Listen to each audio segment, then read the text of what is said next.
हमने ये पढ़ा था कि ऑर्बिट में इलेक्ट्रॉन कैसे फिल करते हैं, ये पढ़ा था ना। क्या क्या कैसे पता चलता है कौन से ऑर्बिट में कितने इलेक्ट्रॉन है, कैसे पता चलता है? कौन से, अभी ऑर्बिटल की बात नहीं कर रहा हूँ मैं। ऑर्बिट के कौन कौन से होते हैं? K11 होते हैं ना। फर्स्ट ऑर्बिट K होता है, सेकंड ऑर्बिट L होता है, इस तरह K L M चलते जाते हैं। फर्स्ट ऑर्बिट में कितने इलेक्ट्रॉन आते हैं? कैसे पता चलता है कि 2 इलेक्ट्रॉन आते हैं? फार्मूले के जरिए, ठीक है, बताया था 2n² फार्मूला है, उसके जरिए पता चलता है कि फर्स्ट ऑर्बिट में कितने इलेक्ट्रॉन आएंगे। अगर मैं पूछूँ K L M N orbit में कितने इलेक्ट्रॉन आते हैं तो कैसे बताओगे? अब देखो बताता हूँ मैं, रिवाइज करवा देना, आगे टॉपिक में चढ़ता हूँ। मैंने बताया था कि हमें पता पहले ऑर्बिट होता है K ऑर्बिट, ठीक है। K ऑर्बिट में 2 इलेक्ट्रॉन आते हैं। अच्छा, मैंने फार्मूला बताया था ऑर्बिट में कितने इलेक्ट्रॉन आते हैं, उसका एक फार्मूला मैंने बताया था, वो फार्मूला होता है 2n², ठीक है। फर्स्ट ऑर्बिट कहलाता है हमारा K, ये फर्स्ट ऑर्बिट कहलाता है, ठीक है। सेकंड ऑर्बिट का क्या नाम है? ये सेकंड ऑर्बिट का नाम है, सेकंड ऑर्बिट का नाम L। थर्ड ऑर्बिट का क्या नाम है? फोर्थ ऑर्बिट का क्या नाम है?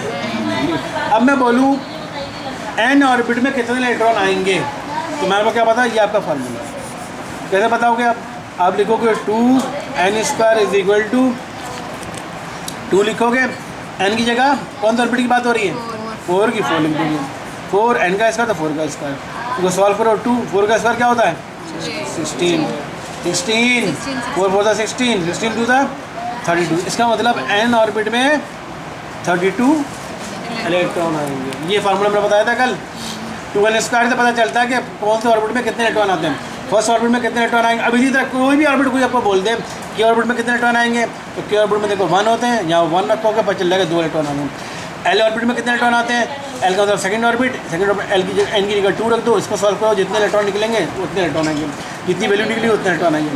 कोई बोलेगा थर्ड ऑर्बिट में कितने इलेक्ट्रॉन आते हैं, तो थर्ड ऑर्बिट में N की जगह 3 रख दोगे, 3 का स्क्वायर करोगे, मल्टीप्लाई करोगे तो पता चलेगा थर्ड ऑर्बिट में कितने इलेक्ट्रॉन आते हैं, ठीक है। ये चीज़ मैंने बताई, समझ में आ गई थी ना? ये समझ में आ गई थी चीज़ आगे थे। ये जो था ऑर्बिट में कितने इलेक्ट्रॉन आते हैं, तो फर्स्ट ऑर्बिट में 2 इलेक्ट्रॉन, सेकंड ऑर्बिट में कितने इलेक्ट्रॉन आएंगे? सेकंड ऑर्बिट की बात कर रहा हूँ, सेकंड ऑर्बिट की बात कर रहे हो, ठीक है। सेकंड ऑर्बिट की बात करो, सेकंड ऑर्बिट का क्या नाम है? L orbit. फार्मूला लगेगा आपका 2n², ठीक है। फार्मूला क्या लगेगा? 2n², ठीक है। तो 2 लिखोगे, n की जगह क्या लिखोगे? सेकंड ऑर्बिट की बात हो रही है तो n की जगह 2, इसका स्क्वायर, तो ये हो गया 2 2 4। तो सेकंड ऑर्बिट में कितने आ गए? फर्स्ट ऑर्बिट में कितने आते हैं? 2। सेकंड ऑर्बिट में कितने आ गए? 8। थर्ड ऑर्बिट में कितने आएंगे? इसी तरह यहाँ n की जगह 3 रख दोगे, 3 का स्क्वायर 3 × 9, 9 × 18, तो थर्ड ऑर्बिट में 18 इलेक्ट्रॉन आ गए। फोर्थ ऑर्बिट में हमने देख लिया, फोर्थ ऑर्बिट में हमने देख लिया 32 इलेक्ट्रॉन आ रहे हैं। तो ये जो था ऑर्बिट में इलेक्ट्रॉन आने का तरीका। लेकिन ऑर्बिटल में कितने इलेक्ट्रॉन आएंगे? ऑर्बिटल पता है ना कौन कौन से होते हैं? ऑर्बिटल क्या होते हैं? S P D F। ये हमको पता है कि S में कितने इलेक्ट्रॉन आते हैं, ये फिक्स होता है ना। S में 2 इलेक्ट्रॉन, P में 6, S P D में 10, F में 14, ये तो पर। लेकिन ठीक है, ये तो हमको पता है। अब हम जान रहे हैं और इलेक्ट्रॉन को हम सब शेल में ऑर्बिटल में किस तरह फिट करते हैं, इसे कहते हैं इलेक्ट्रॉनिक कॉन्फ़िगरेशन। हम इलेक्ट्रॉनिक कॉन्फ़िगरेशन सीख रहे हैं। इलेक्ट्रॉनिक कॉन्फ़िगरेशन कैसे होता है? मिसाल के तौर पर तो ये एक बता दूँ, एक फार्मूला हमारे पास है, ये हमारा ये कहलाता है 1s 2s 2p 3s 3p 3s 1s 2s 2p 3s 3p 3p के बाद 4s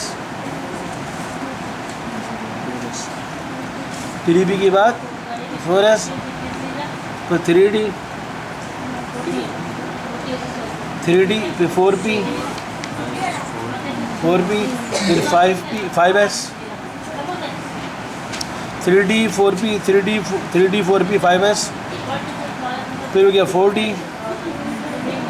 फिर 5p, फिर 6s, उसके बाद से हो गया 4f, फिर 5d,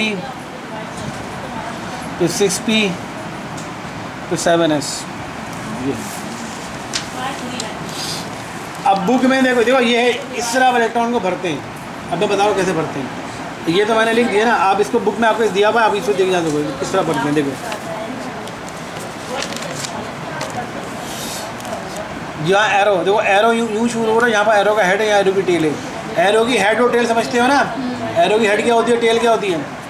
एरो की डायरेक्शन इधर है तो सबसे पहले 1s लिखोगे, उसके बाद से एरो दोबारा यूँ आ रहा है, यहाँ पर 2s पे जा रहा है, फिर एरो यूँ आ रहा है, किसको टच कर रहा है? पहले इसको टच कर रहा है, तो पहले लिखोगे 1s, फिर 2s, फिर 2p, फिर 3s, फिर 3p, फिर 4s, फिर 3d, 4p, 5s, फिर 4d, 4p, 4d, 5p, 6s, फिर 4f, 5d, 6p और 7 है। इस तरह फिल होता है इलेक्ट्रोड। हाँ, अभी समझ में आ जाएगा, बताता हूँ। अब देखो, अब मिसाल दूंगा तब समझाएंगे, क्योंकि इंसान मिसालों से समझता है। इंसान कैसे समझता है? मिसालों से समझता है। और जानवर कैसे समझता है? बगैर मिसालों से। जानवर डंडी की ज़बान समझ जाता है।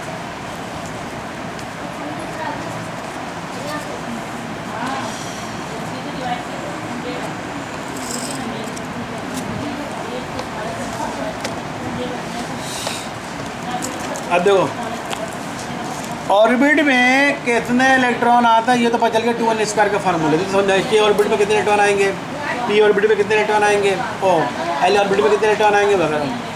लेकिन हम पढ़ रहे हैं इलेक्ट्रॉनिक कॉन्फ़िगरेशन। हम क्या पढ़ रहे हैं?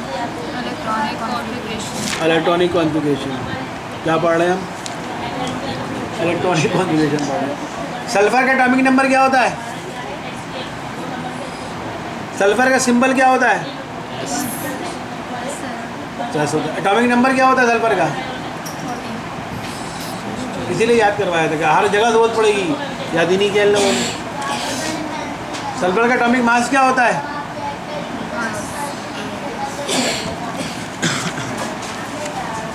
देख के क्या बताना, जब मैं पूछा जब देख के तो बताने को मान थोड़ी वहीं बता दूंगा, इसलिए याद कर। क्लोरीन का एटॉमिक नंबर क्या होता है?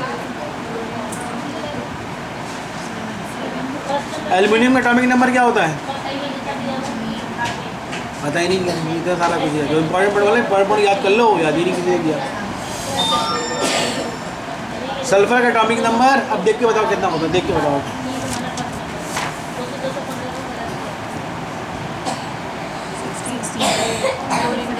सल्फर का एटॉमिक, सल्फर का सिंबल तो पता है ना क्या होता है? हाँ, एटॉमिक नंबर कितना होता है? 16। कितना? 16। एटॉमिक नंबर 16 का मतलब क्या हुआ? उसमें 16 क्या है? 16 क्या चीज़ है? 16 आधी बात सही बोली, आधी बात गलत बोली। आप बताओ 16 का मतलब क्या हुआ? इलेक्ट्रॉन और प्रोटॉन, न्यूट्रॉन नहीं, प्रोटॉन। 16 एटॉमिक नंबर का मतलब क्या हुआ? 16 इलेक्ट्रॉन भी होंगे, 16 प्रोटॉन भी होंगे। यही बताया था ना, जितने इलेक्ट्रॉन होते हैं उतने ही प्रोटॉन होते हैं, न्यूट्रॉन चेंज होता है।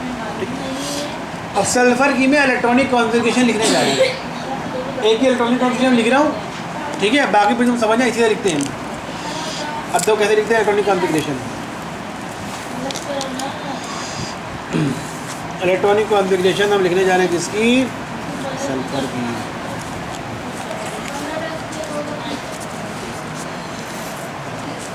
ठीक है, इलेक्ट्रॉनिक कॉन्फ़िगरेशन लिखने जा रहे हैं किसकी? सल्फर की। ठीक है, तो पहले तो आप लिखो सिंबल एस।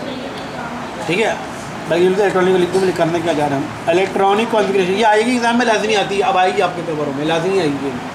आपको सिंबल दे देंगे, सल्फर की इलेक्ट्रॉनिक कॉन्फ़िगरेशन लिखें, क्लोरीन की इलेक्ट्रॉनिक कॉन्फ़िगरेशन लिखें, सोडियम की इलेक्ट्रॉनिक कॉन्फ़िगरेशन लाजमी आएगी अब। ठीक है, तो ये आपको अच्छी तरह समझ लो। कोई भी एलिमेंट दे देंगे, बोलेंगे इसी इलेक्ट्रॉनिक कॉन्फ़िगरेशन लिखिए। आप कैसे लिखोगे ये बता रहा हूँ मैं। इलेक्ट्रॉनिक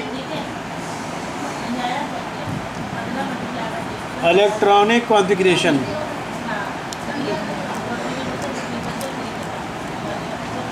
क्या लिखोगे? Electronic configuration.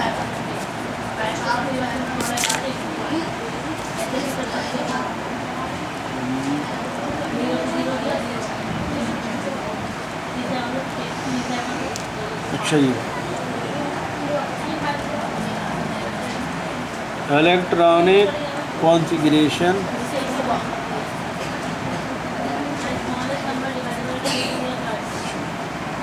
Of elements. ठीक है, एलिमेंट्स पीरियोडिक टेबल में कोई भी हम एलिमेंट लेंगे, ठीक है। मिसाल मैंने लिया सल्फर लिया, सल्फर एलिमेंट है ना, पीरियोडिक टेबल का एलिमेंट है। आपने ले लिया सल्फर, तो क्या लिखोगे सबसे पहले आपको क्या पता होना चाहिए? एटॉमिक नंबर पता होना चाहिए। सल्फर का एटॉमिक नंबर कितना होता है? 16। अब इलेक्ट्रॉनिक कॉन्फ़िगरेशन कैसे लिखोगे? सबसे पहले क्या लिखोगे? 1s। सबसे पहले ये इसको स्टार्ट करोगे, आपने लिख दिया 1s। एस क्या होता है? SPDF क्या होता है? ऑर्बिटल होता है ना, ऑर्बिटल है सबशेल। एस में कितने इलेक्ट्रॉन आते हैं? कल बोला तो था, एस में कितने आते हैं? 2। पी में कितने आते हैं? 6। डी में कितने आते हैं? 10। और एफ में कितने आते हैं? 2। ठीक है। एस में कितने आते हैं? 2। तो ऊपर लिख दोगे 2। ये 2 इलेक्ट्रॉन को शो करें, यानी आपने सल्फर के इलेक्ट्रॉनिक कॉन्फ़िगरेशन लिखे जा रहे हो। आपने लिखा 1s, 1 क्यों लिखा? ये लिखा हुआ है 1s, ठीक है। अब अभी रुक जाओ, अभी 9 तो बजा नहीं, 9 बजे से पहले कैसे आ गए भाई? पूछ के आओगे, आपको 9 बजे का टाइम दिया, आप 8:30 में चले आ रहे हैं।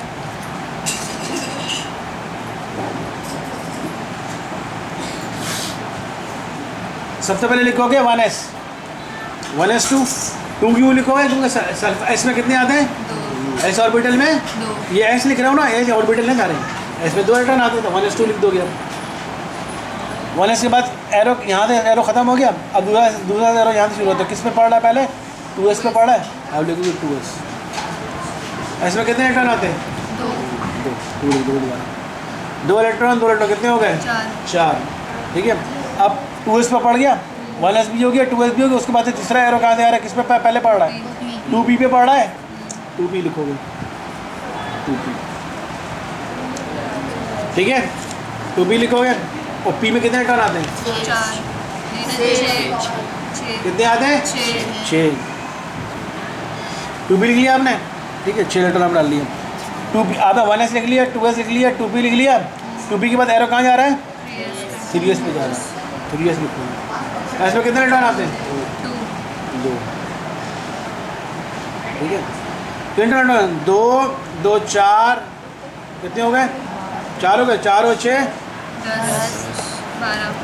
4 और 6 10, 10 और 2 12। कितने इलेक्ट्रॉन रह गए अभी? 4। टोटल इलेक्ट्रॉन कितने हैं? 4। 16।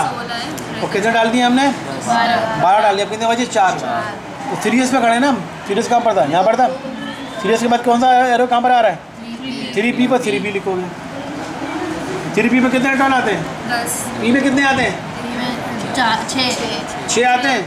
और गुंजाइश कितनी रह गई थी? 4। कितने बच गए थे? 4। तो 4 यहाँ शो कर दोगे, ठीक है। जितने यहाँ नहीं, लास्ट में नहीं, जो जितने बचा आपको डालने तो उतने 16 इलेक्ट्रॉन है ना, तो 16 इलेक्ट्रॉन ही फिल कर दें आपको। तो 1s2, 2s2, 2p6, 3s2, 3p4। अब इनको गिनोगे, ये 2 और 2 4, 4 और 6 10, 10 और 12 और 4 16 हो गए 16 इलेक्ट्रॉन। ये कहलाएगी सल्फर की इलेक्ट्रॉनिक कॉन्फ़िगरेशन फिल करने का तरीका।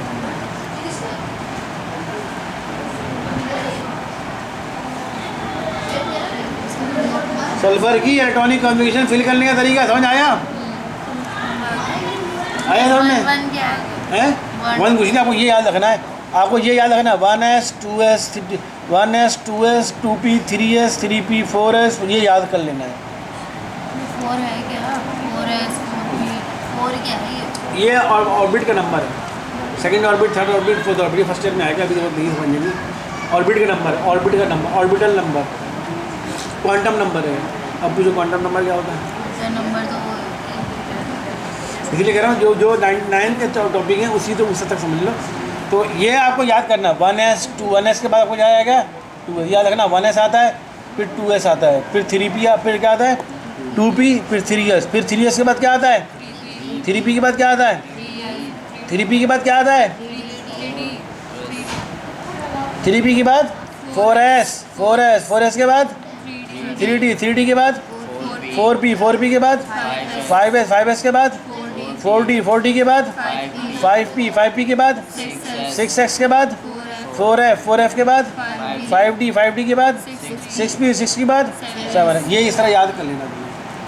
यही चीज़ मैंने यहाँ पर लिखी थी, पूरा लिख दिया था इस तरह, ठीक है। तो सल्फर की इलेक्ट्रॉनिक कॉन्फ़िगरेशन हमने फिल कर ली। इस तरह देखो, एस ऑर्बिटल, पी ऑर्बिटल, तो ये तो सल्फर के इलेक्ट्रॉन पी ऑर्बिटल में जाके ही कंप्लीट हो गए पूरा। आपको एफ ऑर्बिटल और डी ऑर्बिटल की जरूरत ही नहीं पड़ी। समझ आ गई बात? ये समझ आई? बहुत अच्छी। जल्दी से ट्यूशन कॉपी निकालो, मैं टेस्ट ले रहा हूँ पूरा हाथ किया। ट्यूशन कॉपी निकालो, टेस्ट ले रहा हूँ। मेरे पास ये इंपॉर्टेंट टॉपिक है, ये समझ में आना चाहिए लाजमी। ये एग्ज़ाम में आएगा लाजमी। फ्री में नंबर मिल जाएंगे, बहुत आसान चीज़ है, समझ में आ गया तो अच्छा ही किया तो पूरे नंबर मिल जाएंगे। हाँ हाँ हाँ।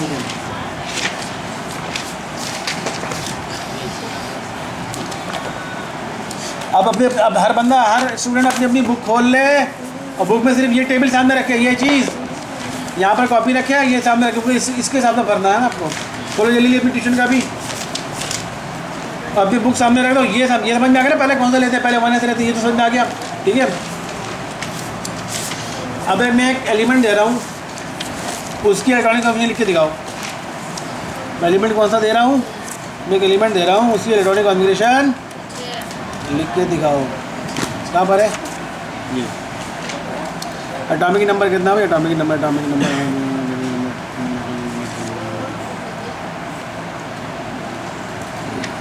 कैल्शियम की इलेक्ट्रॉनिक कॉम्बिनेशन लिख के दिखाओ। इसको देखना है आपको, इसको देखना है। कैल्शियम की इलेक्ट्रॉनिक कॉम्बिनेशन लिख के दिखाओ। कैल्शियम यहाँ पर रखो, यू करके। ठीक है, कैल्शियम का सिंबल क्या है भाई? ये रखो अपनी बुक, उसको देख के करना। सी ए में इलेक्ट्रॉनिक एटॉमिक नंबर कितने होते हैं?